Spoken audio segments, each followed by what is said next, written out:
오늘 함께 나눌 말씀의 제목은 마지막을 아는 축복입니다. 마지막을 아는 축복. 우리 다 같이 로마서 10장 9절 말씀을 한번 찾아서 읽어보겠습니다. 로마서 10장 9절입니다.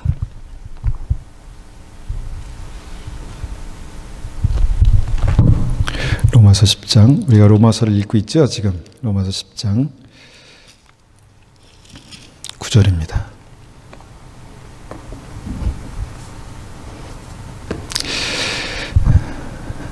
제가 이것을 먼저 개정기억 성경으로 먼저 한번 읽고 그 다음에 쉬운 성경으로 한번 읽겠습니다.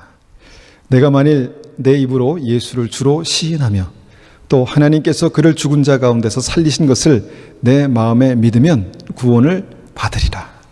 네.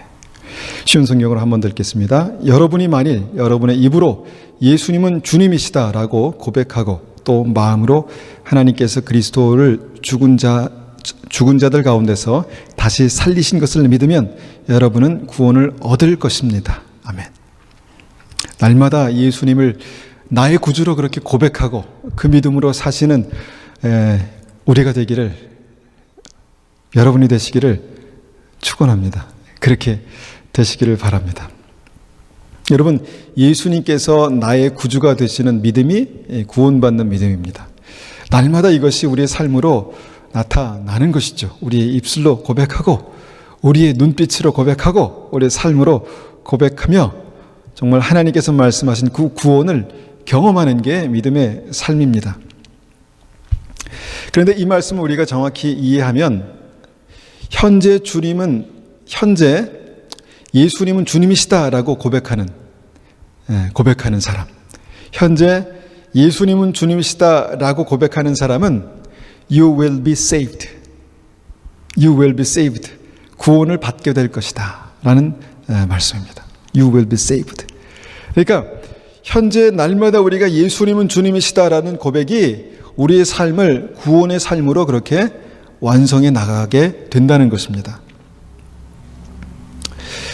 제가 이제 이 말씀을 왜 이렇게 말씀드리냐면, 복음을 우리가 전할 때 우리의 입으로 예수님을 주로 고백하는 것이 마치 구원의 완성인 것처럼 이해하는 사람들이 있습니다. 그냥 우리의 입술로, 우리의 입으로 예수님은 주님이십니다 라고 고백하는 사람들이 나는 정말 그 구원이 완성됐구나 라고 그렇게 생각하는 사람들이 있다는 것입니다. 이것은 굉장히 중요한 출발입니다. 예수님은 나의 구주십니다 라는 것은 굉장히 중요한 구원의 시작입니다. 정확히 그 믿음을 시작하는 것입니다. 그런데 성경은 예수님을 나의 구주로 고백하는 모든 사람들이 구원받는 것은 아니다라는 것을 우리에게 말씀합니다. 그래서 오늘은 우리의 구원을 make sure, 다시 한번 확실하게 각인하는, 우리의 심령 가운데 이것이 구원이구나 하면서 다시 한번 각인하는 그런 은혜가 우리에게 있기를 바랍니다. 누가복음 6장 46절에는 이렇게 말씀합니다. 예수님께서 너희는 나에게 주여 주여 하면서 왜 내가 말한 것을 행하지 않느냐라고 말씀하십니다. 너희는 나에게 주여, 예수님 주여 주여 하면서 왜 내가 말한 것은 행하지 않느냐 라는 말씀을 하신다는 것입니다. 이 말씀 보면은 예수님을 주여 주여라고 부르는 사람 중에는 구주이신 예수님의 말씀대로 살아가지 않는 사람들이 있다는 것입니다. 주님은 이런 사람들의 말을 믿지 않으십니다. 주여 주여, 그런데 왜 너는 나를 주라고 하면서 왜 내 말대로 살아가지 않느냐라고 주님께서 이렇게 책망하시는 그런 말씀인 것입니다. 그러면서 계속해서 47절에 이렇게 말씀하십니다. 누구든지 내게 와서 내 말을 듣고 그대로 하는 사람이 어떠한 사람과 같은지 너에게 보여주겠다. 그는 땅을 깊이 파고 바위 위에 기초를 놓은 집을 짓는 사람과 같다. 홍수가 나서 물이 세차게 들이치나 그 집을 넘어뜨릴 수 없다. 그것은 집이 잘 지어졌기 때문이다. 믿음으로 우리가 구원의 집을 지어가는 것이 우리의 믿음의 삶이죠. 그런데 그 집을 짓는 사람들이 마치 주여 주여라고 하면서 주님께서 말씀하신 대로 살지 않는 사람들을 주님께서 말씀하시는데, 그것은 땅을 깊이 파고 집을 짓지 않는 사람들이다라고 말씀하십니다. 49절에 다시 한번 말씀하십니다. 그러나 내 말을 듣고 그대로 행하지 않는 사람은 기초 없이 땅 위에 집을 지은 사람과 같다. 물이 들이차치자 그 집이 즉시 무너졌고 피해가 컸다. 이런 믿음이 있다라는 것입니다. 주님, 예수님은 나의 구주십니다 라고 말하는 사람들 가운데 이렇게 말하는 이런 삶을 사는 사람들이 있다라는 것입니다. 다시 말하면 우리가 말로만 주님 하고 주님의 말씀대로 그것을 붙들고 믿음으로 살지 않은 사람들은 마치 무너질 집을 짓는 사람과 같다라고 그렇게 말씀하시는 말씀입니다. 여러분, 집을 지으면서 내가 살 집을 지으면서 이것이 곧 무너질 것이다 라고 생각하는 사람이 어디 있겠습니까? 집을 지을 때는 정말 내가 이 집에서 영원히 살 것이다 라는 그런 믿음과 확신을 가지고 집을 짓지 않겠습니까? 그런데 집을 지으면서 그것이 무너질 집을 짓는 사람들이 이 말씀 가운데는 있다라고 그렇게 말씀하는 것이죠. 저는 이 크리스찬들 가운데, 많은 크리스찬들 가운데 어떤 그런 믿음으로 날림으로 건축하는 집을 건축하는 그런 분들이 있다라고 생각합니다. 이게 저의 생각이기를 바라는데, 그렇게 집을 지으면서 내가 이 집이 영원할 것이다 라고 그렇게 생각하는 사람들이 있다는 것입니다. 그런데 주님은 구원받는 그 믿음의 집이 어떤 것인가에 대해서 확고하게 말씀하신다는 것입니다. 그런 의미에서 구원받는 믿음이 어떤 것인가에 대해서 분명하게 우리에게 말씀하고 있습니다. 마태복음 7장에 이렇게 말씀하십니다. 나에게 주님이라고 말하는 사람 모두가 하늘나라에 들어가는 것이 아니다. 하늘에 계신 내 아버지의 뜻대로 행하는 사람만이 하늘나라에 들어갈 것이다. 그러니까 똑같이 7장에서 똑같이 다시 한번 말씀합니다. 주님이라고 말하는 사람 모두가 다 하늘나라에 들어가는 것은 아니다. 대신 내 아버지의 뜻, 나의 말, 하나님의 말씀대로 살아가는 사람만이, 행하는 사람만이 하늘나라에 들어갈 것이다. 우리가 이제 이 부분에 대해서는 많이 이제 이야기를 했습니다. 그래서 구원받는 믿음은 반드시 그분의 삶을 통해서 나타나게 된다, 확인된다, 그렇게 말씀드렸죠. 그런데 이 말씀이 여기저기서 다시 한번 다른 각도로 그렇게 조명되고 있다는 것입니다. 로마서 11장에도 이렇게 말씀하십니다.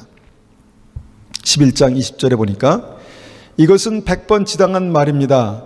그 가지들은 믿지 않았기 때문에 잘려나갔고 반대로 여러분은 믿었기 때문에 나무에 붙어 있습니다. 그러니 자만하지 말고 오히려 두려워하십시오.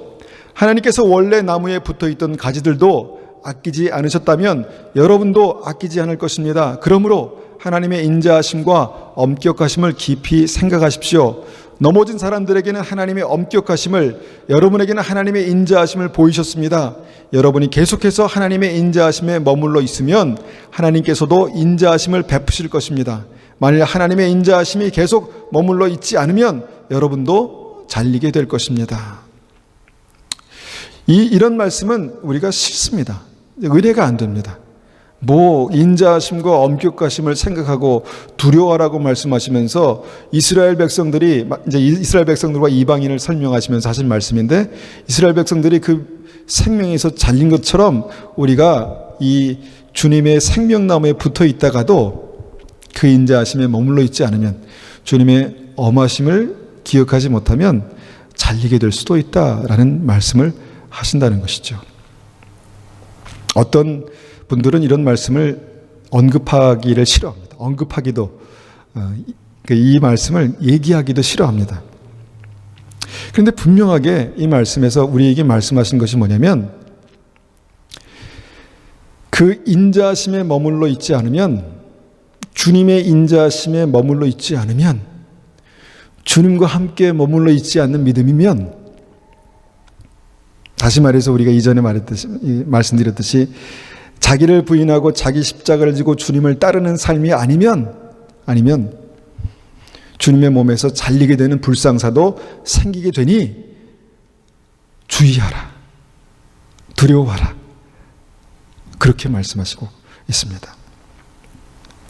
이것이 마태복음 말씀에서도 계속해서 반복되는 것이죠. 마태복음 7장 19절을 보면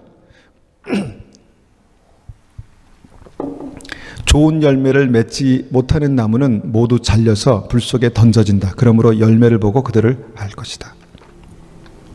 나무에 붙어 있다는 것입니다. 나무에 붙어 있고 그 붙어 있는 나무 가지에서 좋은 열매를 맺지 못하는 어떤 믿음의 상태가 되면 잘려서 불 속에 던져진다라고 다시 마태복음에서 말씀하고 있습니다. 20절과 21절 연결해서 뭐라고 말씀하십니까? 나에게 주님 주님이라고 말하는 사람 모두가 하늘나라에 들어가는 것은 아니다. 그래서 이렇게 말씀하시는 것입니다. 하늘에 계신 내 아버지 뜻대로 행하는 사람만이 하늘나라에 들어갈 것이다. 여러분, 주님 주님이라고 말하는 사람들이 그 믿음이 있고 내가 구원받았다라고 확신하는데 그 삶의 그 믿음이 열매로 나타나지 않아서 잘려서 불 속에 던져지는 그런 불상사도 생길 수 있다라는 것을 말씀에선 분명하게 경고하고 있다는 것입니다. 여러분, 이 말씀은 계속해서 심지어는 예수님을 구주로 고백하는 사람뿐만 아니라 하나님의 사역자라 할지라도, 사역을 하는 사람이라 할지라도 예외가 아니다라는 말씀을 보여주십니다. 22절 보니까 그날에 많은 사람들이 나에게 이렇게 말할 것이다. 주님 주님, 우리가 주님의 이름으로 예언하고 주님의 이름으로 귀신을 내쫓고 주님의 이름으로 많은 기적을 베풀지 않았습니까? 그때 내가 분명히 그들에게 말할 것이다. 나는 너희를 모른다. 악한 일을 행하는 자들아, 내게서 썩 물러가라. 여러분, 주여 주여라고 말하는 사람들의 문제의 핵심이 뭘까요? 이때까지 우리가 말씀을 쭉 보았는데 주여 주여라고 하는 그들 중에서 문제를 안고 있는 사람들이 있는데 그 문제의 핵심이 무엇일까요? 예수님을 주라고 고백하지만 실제로 예수님을 주로 모시고 살지 않았다는 것입니다. 예수님을 주님이라고 고백하지만 우리가 들어서 또 그렇게 입에 붙어서 예수님을 주로 그렇게 고백하지만 실제로는 예수님을 주로 모시고 살지 않았다는 것입니다. 주님의 인자하심에 머물러 있지 않았다는 것이죠.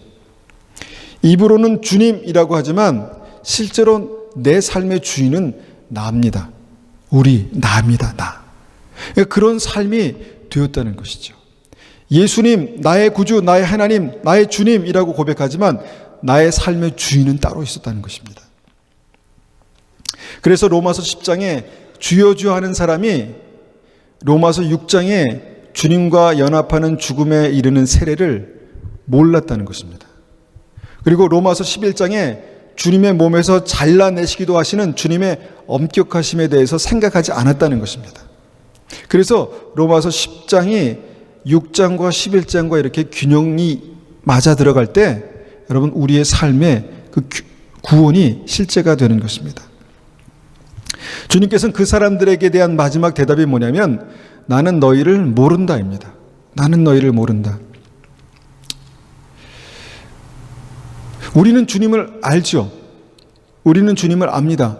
예수님이 누구시고 십자가의 의미가 무엇이고 하나님께서 예수님을 어떻게 이 땅에 보내셨고 우리는 주님을 압니다. 그런데 앞서 말씀드렸던 하나님의 사람들도 주님을 알았습니다. 주님을 알았습니다. 그래서 주님의 이름으로 사역도 하고 주님의 이름으로 그 믿음을 내가 가지고 있다. 그 믿음을 가지고 있다라고 확신했습니다. 그런데 주님께서는 나는 너희를 모른다라고 하실 수 있었다는 것입니다.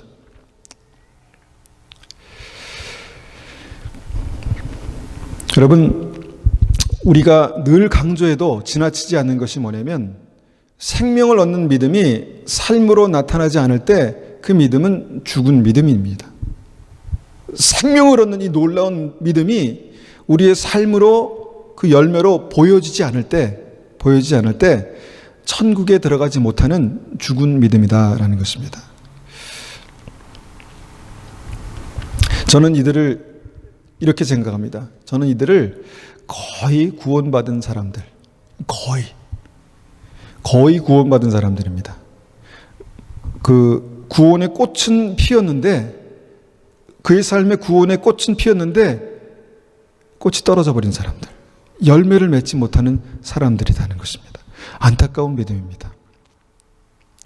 하늘에 계신 하나님의 뜻대로 행하는 자라야 하늘나라에 들어간다. 그러면 이 말씀이 뭔가, 주님의 뜻대로 행하는 것이 무엇인가, 우리가 단순히 그냥 이것을 행위 이렇게 생각하지 말고 주님의 뜻, 하나님의 뜻이 뭔가, 하나님의 뜻대로 행하신 것이 무엇인가 한 번 더 깊이 생각해 볼 필요가 있습니다. 그렇지 않습니까? 한번 이렇게 생각해 봅니다. 무엇을 행하는가? 무엇을 어떻게 행하는가? 얼마나 행해야 하는가? 자, 무엇을 어떻게 얼마나, 하나님의 말씀, 하나님의 뜻을 행하는 것이 무엇을 얼마나 어떻게, 이런 관점으로 우리가 몇 군데 정말 거의 구원받은 사람들의 말씀들을 다시 한번 이렇게 조명해 볼 필요가 있다는 것입니다. 마태복음 25장에서는 거의 구원받은 사람들이 나옵니다. 거의 구원받은 사람들. 마태복음 25장을 제가 금요일 날 나눴는데, 마태복음 25장에서 거의 구원받은 사람들이 누굽니까? 우리가 한번 같이 제가 한번 읽어보겠습니다. 하늘나라는 등을 들고 신랑을 맞으러 나간 10명의 처녀에 빗댈 수 있다. 그 가운데 5명의 처녀는 어리석고 5명의 처녀는 지혜로웠다. 어리석은 처녀들은 등을 가지고 있었지만 기름이 없었다. 지혜로운 처녀들은 등뿐만 아니라 통에 기름까지 넣어 가지고 있었다. 신랑이 오는 것이 늦어져 처녀들이 모두 졸다가 잠이 들었다. 한밤중에 어떤 사람이 소리쳤다. 여보시오, 신랑이 옵니다. 나와서 맞이하십시오. 그러자 모든 처녀들이 깨어나 등불을 준비하였다. 어리석은 처녀들이 지혜로운 처녀들에게 말했다. 등불이 꺼져가니 우리에게 기름을 조금만 나누어다오. 지혜로운 처녀들이 대답했다. 안 돼. 우리가 함께 쓰기엔 기름이 충분치 않아. 기름 파는 사람에게 가서 사렴. 어리석은 5처녀가 기름을 사러 간 사이에 신랑이 왔다. 준비된 처녀들은 신랑과 함께 결혼잔치에 들어가고 문은 닫혀 잠겼다. 나중에 나머지 처녀들이 와서 주님 문 좀 열어주세요 라고 간청했다. 그러나 신랑이 대답했다. 내가 너에게 진정으로 말한다. 나는 너희를 알지 못한다. 그러므로 항상 깨어 있어라. 그 까닭은 너희가 그날과 그때를 알지 못하기 때문이다. 여러분, 이 10명의 처녀들은요 모두 주님을 알았습니다. 주님이 어떤 분이신지, 다시 오실 주님을 알았습니다. 그리고 그 신랑 되신 예수님을 주님이라고 동일하게 불렀다는 것입니다. 그래서 이들은 천국을 알고 영생을 알고 그 영생 천국에 들어가기 위해서 그 등불을 들고 준비했던 사람들이었습니다. 그들은 빛이 있었습니다. 등불이 있었습니다. 그러니까 모두 다 적극적으로 천국에 들어가려고 준비했던 사람들입니다. 그런데 뭐 한 가지 다른 점이 있었습니다. 여러분, 그 10명의 사람 중에 5명의 그 미련하다고 말씀한 그 5명의 처녀들의 다른 점이 뭘까요? 다른 점. 그 사람들이 구원, 믿음, 영생을 생각하면서 정말 치명적인 어떤 안타까움이 그 삶 속에 있었는데 거의 구원받았지 않습니까? 거의 구원받았고 거의 정말 하나님 앞에 그렇게 온전한 믿음이라고 그렇게 인정받을 수 있었는데 그들에게 치명적인 문제가 무엇이었는가 하는 것입니다. 천국에 들어가는 10명의 사람들이 다 등불을 가지고 있었는데 이것은 어떤 의미냐면 예수님을 주님이라고 고백하고 있다는 것이죠. 주님이라고 그렇게 고백하고 있었다는 것이죠. 그런데 문제는 뭐냐면, 이 말씀 속에서의 문제는 뭐냐면 충분한 기름을 준비하지 못해서 그들의 등불이 꺼져가고 있었다는 것입니다. 우리가 빛에 대해서, 생명의 빛에 대해서 많이 나눴죠. 충분한 기름이 준비되지 못해서 그들이 등불이 꺼져갔고 아마도 밖에 기름을 사러 간 사이에 그들의 등불이 완전히 꺼졌을지도 모르겠습니다. 하여튼 이 말씀에서 지적하고 있는 것은 그들의 등불이 꺼져 갔다는 것입니다. 빛이 점점 어두워져 갔다는 것입니다. 충분한 기름이 예비되지 못해서 점점 그 빛이 어두워져 갔다. 이것이 문제였습니다. 아까도 우리가 믿음은 땅을 깊이 파고 집을 짓는 것 같다라는 말씀을 보았지요. 충분한 기초가 없어서 홍수가 나자, 문제가 생기자 집이 무너져 버리는 것과 같은 원리입니다. 동일하게 주님께서는 그들에게 말씀하시죠. 나는 너희를 알지 못한다. 그들은 주님을 아는데 주님은 모른다. 그렇게 말씀하신 것입니다. 그러니까 거의 천국이죠. 거의 천국입니다. 그런데 결론은 천국이 아닙니다. 그러면 이 말씀을 가지고 우리가 무엇을 어떻게 얼마나 라는 그런 질문을 한번 가져봅니다. 여기서 핵심이 뭡니까? 무엇을? 기름이죠. 기름. 여러분, 기름이 무엇입니까? 우리에게는 그 기름이 얼마나 충분히 예비되어 있습니까? 충분한 기름이 있습니까?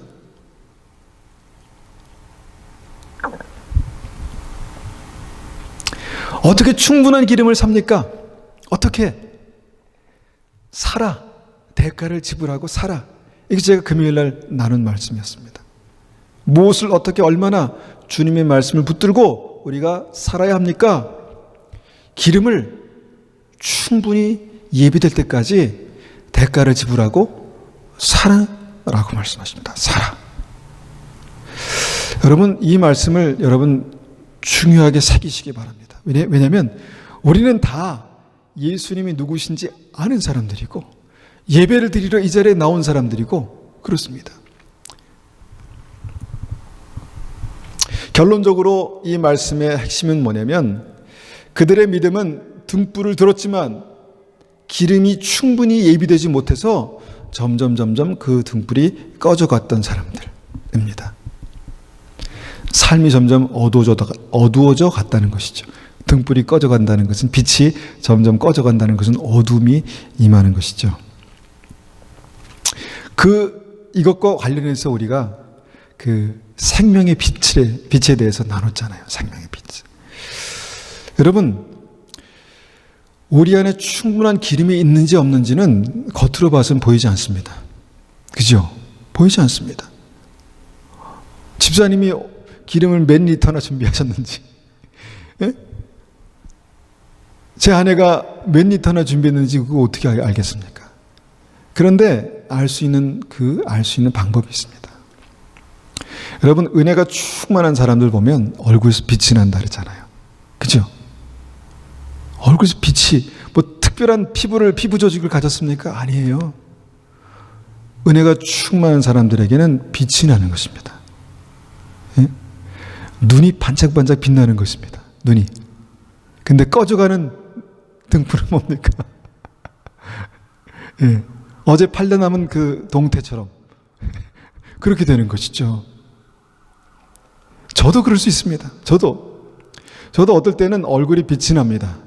그런데 어떨 때는 풀이 죽어가지고 눈이 이렇게 거울 보다가 제가 깜짝 놀랍니다. 아니, 눈이 흐물거려가지고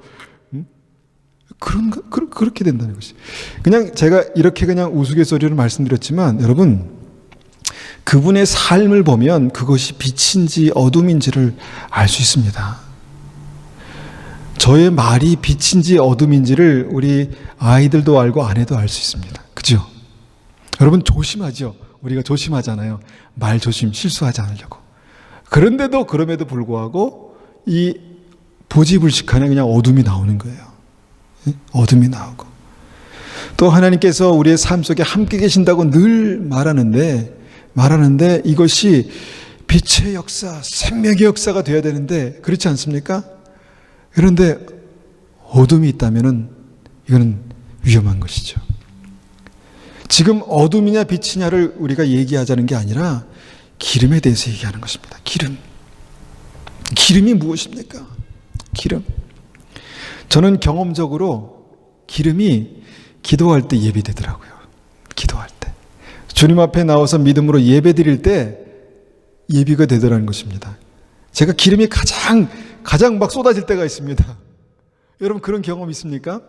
똑같은 예배지만 내가 혼자 드리는 예배일 수도 있고 똑같이 말씀을 읽지만 혼자 읽는 말씀이 있지만 어떤 특정한 곳에서 함께 예배드리고 함께 말씀 보고 함께 기도할 때 기름이 쏟아지는 부어지는 그런 은혜가 있었습니다. 저에게는. 그러면 우리 여기 앉아 계신 성도님들은 언제 그 기름이 예비되십니까? 나는 이때 기름이 준비돼 예비되는 것을 느껴. 그런 언제십니까? 언제? 새벽에 기도하실 때? 아니면 자기 전에 기도하실 때? 아니면 밥 먹을 때? 밥만 먹어도 기름이 예비된다면 얼마나 좋겠습니까? 그런 분들은 열심히 밥을 드시면 됩니다. 아니면 누구를 섬길 때? 어떨 때 기름이 예비되십니까? 여러분 그 기름은 사람마다 다 그 예비된 분량이 다릅니다. 그런데 그 기름이 모자라잖아요. 그러면 등불이 어두워져 갑니다. 등불이 어두워져 간다는 거예요. 충분한 기름을 거저 주시는 게 아니라 사라고 말씀하십니다. 사서 대가를 지불하고 사는 것입니다. 여러분 주님 앞에 나와서 하나님께서 우리에게 은혜로 모든 것을 주셨지만 은혜로 생명의 빛을 주셨지만 그 빛이 날마다 밝게 건강하게 아주 강력하게 빛나는 그 이유는 성령께서 날마다 부으시는 공급하시는 그 기름이 있기 때문입니다. 여러분 빛이 있다 할지라도 여러분 그 빛이 약해지면 여러분 내가 어둠을 싫어해도 어둠이 가까이 오잖아요. 빛이 약해지면 어둠이 가까이 오는 것입니다. 우리의 삶 속에. 그런데 빛이 강해지면 어떻습니까? 저기까지 어둠이 훅 밀려가는 것이죠. 여러분 이 기름을 사라고 그렇게 말씀하십니다. 여러분께서 믿음으로 기도하는 시간에 어떤 일이 일어나는지를 여러분 아셔야 합니다. 믿음으로 예배드리는 시간에 어떤 일들이 일어나는지를 여러분 아셔야 합니다. 그냥 믿음 예배를 드리면 그냥 뭔가 기분이 좋아지고 뭔가 기도하면 뭔가 속이 시원해지고 이게 단순히 이런 느낌이 아닙니다. 주님께서 실제로 우리 성령의 기름 부으심이라고 말씀하시는 그 기름 부으심이 있다는 것입니다. 기름이 충분히 예비된 사람들은 성령이 충만하다고 말합니다. 그리고 성령이 충만한 사람들은 그 얼굴 빛에서부터 빛이 난다는 것이죠. 만약에 우리의 삶에 어둠이 계속해서 가까이 있다면 이것은 단순합니다. 생명의 빛을 얻어야 되고 그 다음에 그 기름이 공급되어야 하는 것입니다.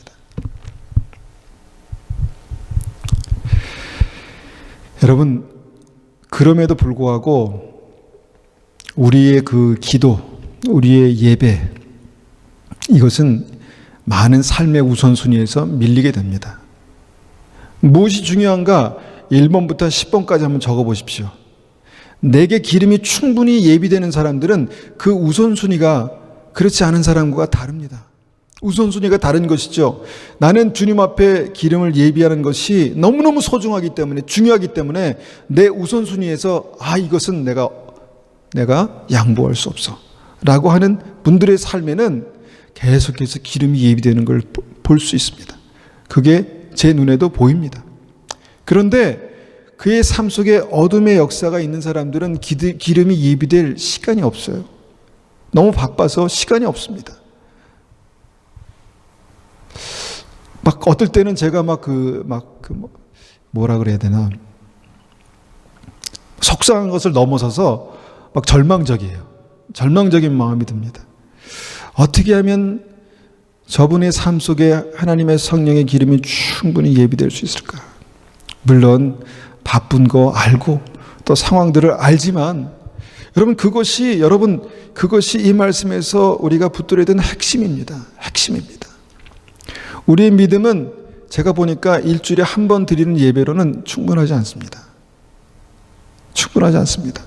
주님께서 날마다 새벽 미명에 기도하셨던 것처럼 주님도 제자들이 하루 3번씩 기도하셨던 것처럼 제자들도 쉬지 말고 기도하라고 말씀하신 주님의 말씀을 기억할 때 우리들도 주님 앞에 기름이 예비되는 특별한 시간들이 없으면요, 우리의 믿음은 점점점 어두워져 갈 것입니다.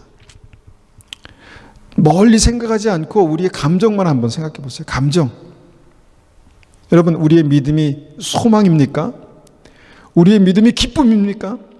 우리의 믿음이 평강입니까? 우리의 믿음이 담대함입니까? 우리의 믿음이 확신입니까? 우리의 삶이 그렇습니까? 그렇지 않으면 뭔가 우리의 삶을 바꿔야죠. 여러분, 여기에 굉장히 중요한 말씀이 있고 여기에 굉장히 중요한 영적인 싸움이 있습니다. 기름을 예비하십시오. 왜냐하면 거의 구원받은 이 5 처녀들은 예수님을 알고 천국을 알고 영생을 알고 그곳에 가려고 준비했다가 기름이 부족해지자, 밤이 깊어지자, 어둠이 짙어지자 빛을 잃어버렸습니다. 그러면 우리가 또 한번 앞서 봤던 누가복음 6장에서 누가복음 6장에 나오는 사람들의 문제를 한번 다시 한번 보겠습니다. 6장 46절에 너희는 나에게 주여 주여 하면서 왜 내가 말한 것은 행하지 않느냐. 똑같은 책망을 하셨죠.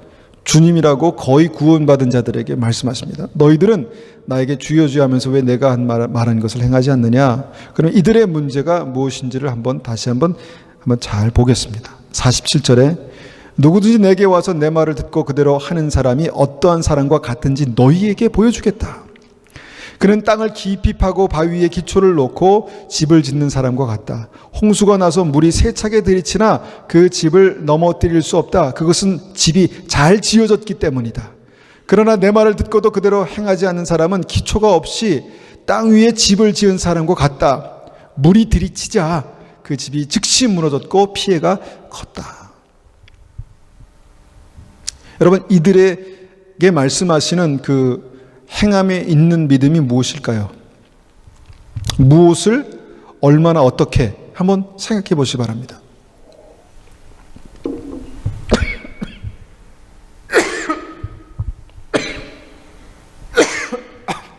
죄송합니다. 무엇을 얼마나 어떻게. 여러분, 믿음에도 기초가 있습니다. 기초.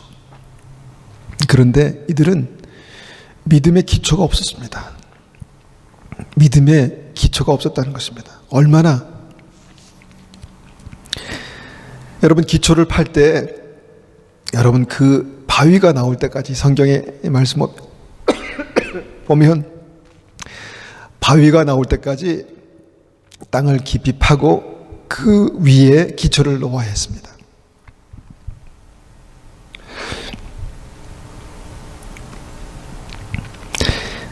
바위가 나올 때까지 땅을 깊이 파는 믿음이 있어야 했습니다.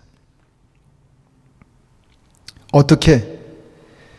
여러분, 아까도 우리가 말씀드렸듯이 땅을 깊이 파는 게 쉽습니까? 빨리 건물을 세우고 싶잖아요. 빨리 뭔가 하나님 앞에 기도하면서 뭔가 하나님께서 이루어 주시기 원하시는 그런 인생들이 있잖아요. 그런데 그것을 우리가 생각할 때 땅을 깊이 파기 위해서는요, 대가 지불이 필요합니다. 여러분, 땅을 파보셨어요? 삽질해 보셨습니까? 땅 파는 게 얼마나 힘든지 여러분 모르시는 분들도 다수 계실 거예요. 그런데 땅을 깊이 파는 거 어렵습니다. 땅을 왜 깊이 파야 합니까? 뭘 묻으려고요? 아닙니다. 집을 건축하기 위해서, 믿음의 집을, 그 인생을 건축하기 위해서 여러분 땅을 깊이 파는 것입니다. 여러분, 바위가 나올 때까지 땅을 깊이 판다는 것이 어떤 의미일까 한번 생각해 보십시오. 여러분, 우리가 믿음 생활하는 것이 단순히 어떤 예수님에 대한 정보를 얻는 게 아닙니다. 천국에 대한 인포메이션을 얻는 게 아닙니다. 여러분, 예수 믿는다는 것은 반석이신 주님을 만날 때까지 그 믿음의 깊이가 깊어져야 합니다. 반석이신 주님, 그 위에 우리의 인생을 세울 수 있을 때까지 주님을 만나는 것이 이것이 믿음입니다.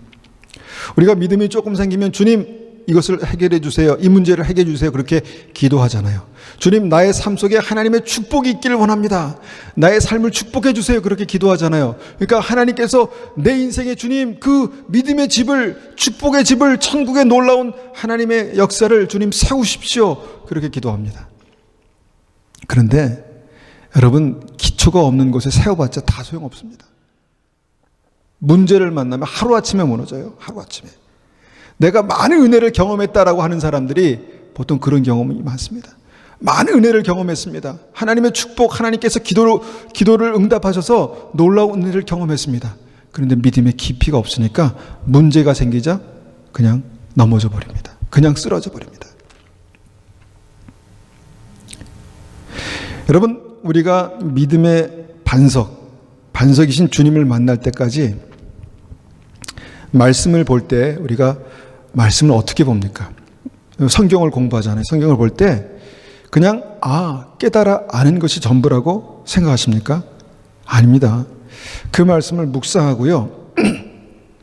그 말씀을 적용하고 그 말씀을 순종할 때 말씀의 능력을 경험하는 것입니다.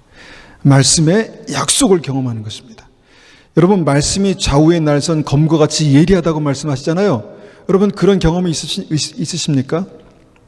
말씀이 정말 좌우의 날선 검과 같이 예리해서 내 혼과 관절과 골수, 그걸 깊이 찔러 쪼개시는 하나님의 은혜가 뭔지를 우리가 아는 것이 예수님을 만나는 것입니다.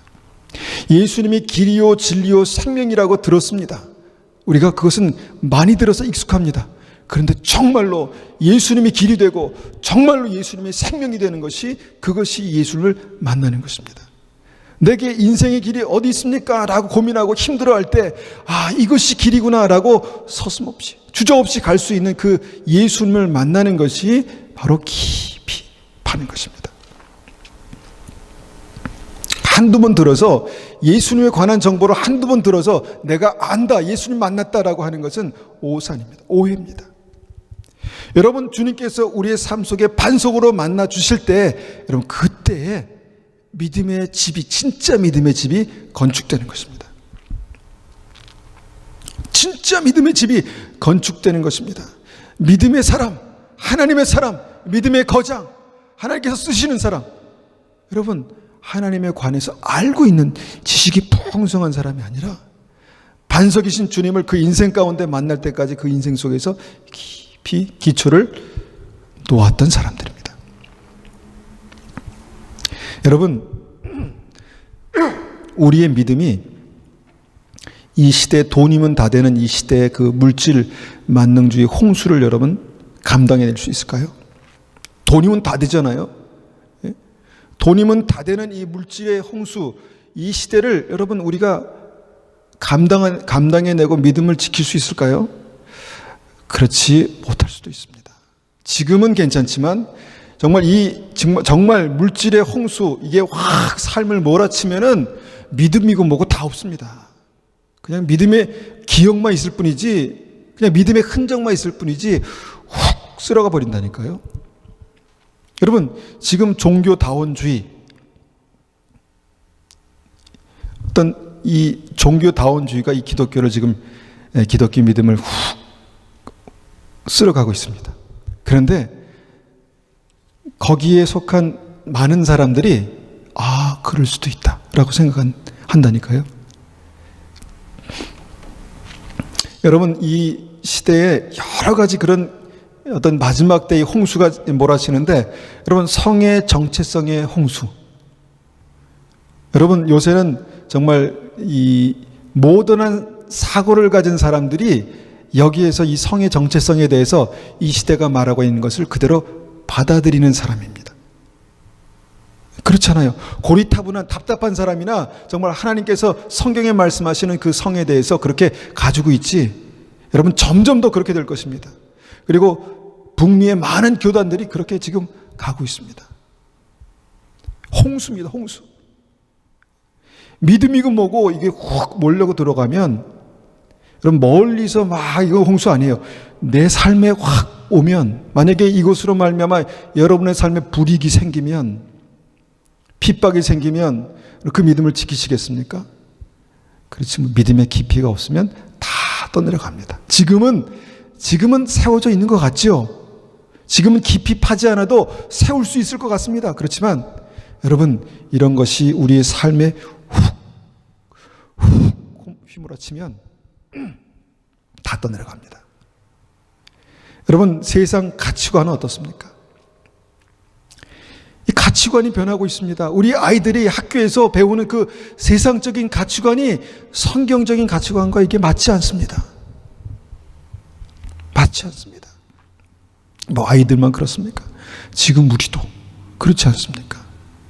옳고 그름에 대해서 그 기준이 막 날마다 변해갑니다. 그리고 옳고 그른 것에 대해서 목쓴 겁니다. 근데 전 시간에 말씀드렸잖아요. 여러분, 옳고 그른 것이 중요한 게 아니라 무엇이 진리인가가, 생명을 살리는 진리인가가 중요하다는 것이죠.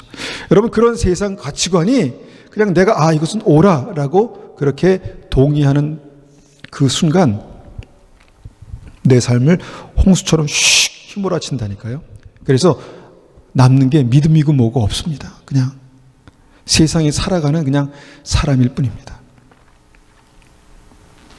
여러분, 우리가 믿음의 집, 우리의 인생을 세울 때 깊이 파고 바위가 나올 때까지 깊이 파고 그 위에 기초를 놓지 않으면 우리의 믿음도 홍수 때에 무너져 버릴 것이다 라고 말씀하신 게 주님의 경고입니다. 여러분, 누가 정말 반석이신 예수님을 만날 때까지 그 믿음을 깊이 팔 수 있을까요? 말씀을 보고, 말씀을 묵상하고, 말씀을 붙들고 기도하고, 누가 그렇게 할 수 있을까요? 너무 바빠요. 너무 바쁩니다. 파다 보니까 힘듭니다. 에이, 포기, 이 정도면 됐지 뭘. 여러분, 이 정도면 됐습니까? 여러분, 반석이신 예수님을 만나셨습니까? 삶 속에서? 예수님 만나고 그 가치관이 완전히 변하셨습니까? 예수님 만나고 물질에 대한 생각이, 사고가 완전히 바뀌셨습니까?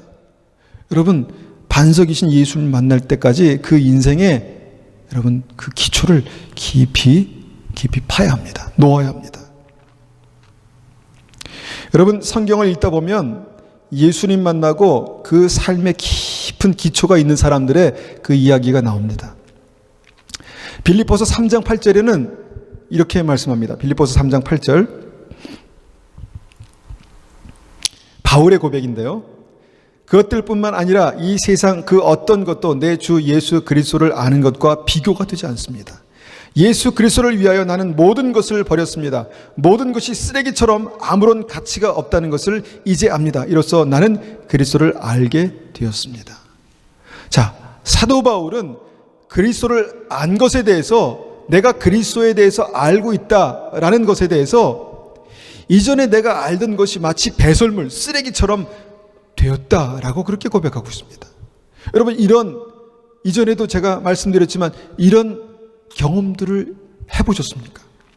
이전에 내가 소중하게 붙들고 있었던 것들이 내가 이것을 위해서 내가 인생을 내가 허비하고 있었던가, 이것을 위해서 내가 목숨 걸고 여기까지 달려왔던 것인가 라고 하는, 여러분, 그런 쓰레기들을 여러분 만나셨습니까? 마치 내 인생의 보물이 그 눈앞에서 쓰레기가 되는 어떤 그런 경험들이 있으셨습니까?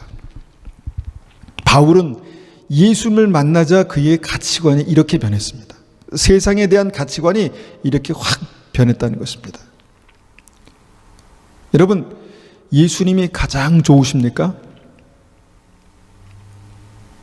만약에 예수님이 가장 좋으십니까? 라는 질문에 대해서 그렇습니다, 아멘 라는 마음이 정말 기쁨으로 나오지 않는다면 이제 우리의 인생은 좀 더 기초를 더 파야 되는 것이죠. 기초를 파는 것입니다. 여러분, 지금 하나님께서 믿음으로 심판하시겠다라고 말씀하신 게 아니라 우리의 믿음이 어떻게 나가야 되는가에 대해서 이 말씀은 우리에게 그렇게 지적하고 있습니다. 여러분, 우리가 말씀을 붙들고 기도하고 주님 간절히 기도하고 하나님의 말씀이 내 삶 속에 이것이구나, 내가 순종해야 될 말씀이 이것이구나 라는 것을 붙들고 우리가 하나님 앞에 그렇게 믿음으로 한 걸음 한 걸음 나아갈 때 주님께서 만나 주실 것입니다. 우리가 주님의 말씀 안에 거하면 주님께서 우리를 만나 주십니다. 우리가 주님의 인자하심 가운데 거하면 주님께서 우리를 만나 주십니다. 우리가 자기 십자가를 지고 자기를 부인하고 자기 십자가를 지고 주님을 따르면 주님께서 우리 안에 계십니다. 여러분, 그 믿음의 집을 지으라고 주님께서 말씀하십니다. 저는 제가 별로 경험한 게 없어서 예화가 별로 없습니다. 그래서 한 얘기 또 하고 한 얘기 또 하고 그러는데, 제가 한 3년 반 전에 바깥에서 이제 여러 가지 이제 그 사역을 하면서 무척 그 스트레스를 많이 받았습니다. 참 스트레스를 체질적으로 많이 받는 사람인 것 같아요. 막 그 혈변이 막 쏟아지는 겁니다. 혈변이 한 달 동안 미련하게 그걸 다 그렇게 쏟아내고 있었는데, 어느 날 어떤 분을 만났는데 큰일 난다고, 그러면 큰일 난다고 빨리 가서 병원에 가보라고. 그때 겁이 덜컥 났습니다. 그러고 나서 이제 그분이 이제 어떤 그냥 일반인이 아니라 의료 계통에 종사하시는 분이셨는데, 어떤 그런 마음이 확 들어가지고 이제 막 한국에 가서 검사 받기까지 2주 동안 제 마음이 어땠을까요? 끝날 수도 있겠구나 라는 생각을 했습니다. 실제로 끝날 수도 있겠구나, 인생이 끝날 수도 있겠구나. 그래서 여러 가지를 생각해 봤습니다. 하나님, 내 믿음이 온전한 믿음입니까? 내가 하나님 앞에 마지막으로 만약에 시간이 주어진다면 어떤 믿음으로 살아야 됐습니까? 별 생각을 다 했습니다. 그러면서 저에게 하나님 주신 은혜가 있습니다. 하나님 주신 은혜가 뭐냐면, 인생이 영원하지 않구나 라는 것을 다시 한번 깨닫게 됐습니다. 주님이 부르시면 가는 것이 인생이구나. 지금은 모든 것을 다 이렇게 알고 누리고 있는 것 같지만 주님께서 부르시면 가야 되는 게 인생이구나. 그리고 그때가 되면 어떤 모습으로든 주님 앞에 서야 되는 거구나 라는 것을 정말 제 그 심령 깊이 깨닫게 됐습니다. 생각하게 됐습니다. 여러분, 한 해 한 해가 갈수록요, 몸이 부실해집니다. 그렇죠? 몸이 부실해지고 힘도 약해지고 고장도 나고, 이렇게 가다가 여러분 건강이 정말 자신이 없어질 때가 올 것입니다. 그런데 여러분, 그때가 딱 돼서 생각하면 너무 늦습니다. 지금 우리가 생각할 수 있을 때, 지금 우리가 말할 수 있을 때, 지금 우리가 기도할 수 있을 때, 지금 우리가 주님 앞에 부르짖을 수 있을 때, 여러분, 이 말씀들을 기억해야 합니다. 주님 말씀들을 기억해야 합니다. 나에겐 예비된 충분한 기름이 있는가? 나에겐 정말 이 홍수가 몰아칠 때, 갑자기 나의 인생 가운데 홍수가 몰아칠 때 정말 흔들리지 않고 견고하게 설 수 있는 그 깊은 반석 위에 세운 기초가 있는가를 생각해 봐야 합니다. 저는 의사의 뉴스를 보면서 여러 가지 또 동일한 생각들을 합니다. 우리는 건강하다 할지라도 하나님께서 한순간 어떤 일들을 통해서 우리를 데려가실지 모릅니다. 여러분, 그 플로리다의 그 허리케인을 여러분 보셨죠? 뉴스를 통해서. 그 사람들은 그것을 준비하고 있었겠습니까? 갑작스럽게 그런 일을 당한 것이죠. IT의 태풍 훅 한번 지나가니까 그냥 다 잃어버리잖아요. 한국의 지진 크진 않았지만 그 지진으로 또 엄청난 피해들이 있었습니다. 그리고 뉴스를 볼 때마다 북한의 핵의 위협들을 우리가 보잖아요. 그럼 그런 것들을 볼 때마다 나는 안전하구나, 나는 괜찮구나, 감사하다, 여기서 끝내시면 안 됩니다. 모든 인생이 주님 앞에 갑작스럽게 설 때가 있겠구나를 생각하셔야 합니다. 여러분, 지금 우리에게 힘이 있을 때 여러분 충분한 기름을 예비하십시오. 충분한 기름을 예비하십시오. 바람이 불어도 여러분 흔들릴 수 있습니다. 그렇지만 꺼지지는 않습니다. 충분한 기름이 있으면 여러분 우리의 삶 속의 어둠은 몰아냅니다. 쉽게 몰아냅니다. 근데 등불이 꺼져가면 아무리 힘겹게 우리가 용을 쓴다 하더라도 어둠은 쉽게 물러가지 않습니다. 여러분, 그 등불이 활활 타오르는 것을 주님께서는 깨어있는 것이다 라고 말씀하십니다. 깨어있어라. 그러므로 깨어있어라. 여러분, 지금 기회가 있을 때 여러분 깊이 그 땅을 파고 반석이신 예수님을 만나야 합니다. 내 인생에 그 깊은 기초를 놓을 수 있는 그 예수님을 만나야 합니다. 여러분, 그것이 지금 주여 주여 하는 우리가 마지막 때 You will be saved, 구원을 받게 되는 영광스러운 때를 준비하는 것입니다. 주님이라고 부르는 모든 분들이 여기에 앉아 있지 않습니까? 주님, 주님 부르는 모든 사람들이 구원받는 건 아니다 라고 말씀하시는 이 말씀을 기억하면서 그러면 어떻게, 무엇을 어떻게 얼마나 해야 되는가? 여러분, 이 말씀을 붙드시기 바랍니다. 그러면 주님께서 You will be saved, 우리가 영광스러운 하나님의 그 구원을 보게 될 것입니다. 우리가 한번 같이 기도하겠습니다.